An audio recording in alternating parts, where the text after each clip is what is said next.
France Info.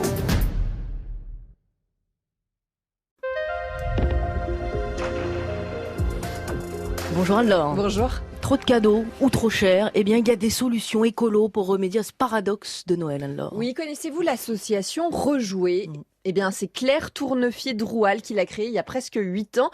Cette cadre de l'agroalimentaire en quête de sens dans son travail a constaté en fait l'immense gâchis de matières premières dans le secteur du jouet, surtout chez les tout petits. Nous dépensons environ 270 € en jouets pour le premier âge, alors que l'enfant ne joue que 8 mois avec l'objet, quand il joue pas plus avec l'emballage.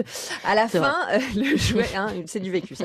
À la fin, le jouet finit en décharge ou à l'incinérateur parce qu'il est souvent composé de différents plastiques et donc difficilement recyclables. Donc Rejouer collecte, répare et donne une seconde vie aux poupées, jeux de société et autres mécanos. Mais est-ce que nous, les Français, on achète de l'occasion pour les jouer ? Alors pour l'instant, c'est vrai que le neuf a plus la cote, c'est évident, mais le succès de Rejouer dépasse les espérances de sa fondatrice qui a pu en plus insérer plus de 200 personnes dans le monde du travail, en particulier dans son entrepôt de Vitry-sur-Seine où les lave-linges, lave-vaisselle tournent à plein régime pour nettoyer les peluches, les Lego et les Playmobil.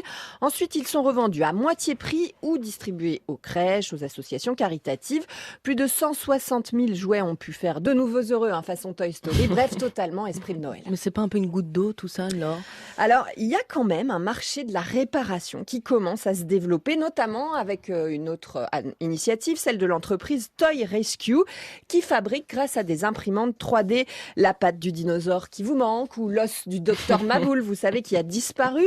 De bonnes options en attendant, c'est vrai, une révolution pour le secteur à partir de 2022 avec la création d'une filière de collecte et de recyclage des jouets, comme cela existe par exemple pour les piles ou les emballages.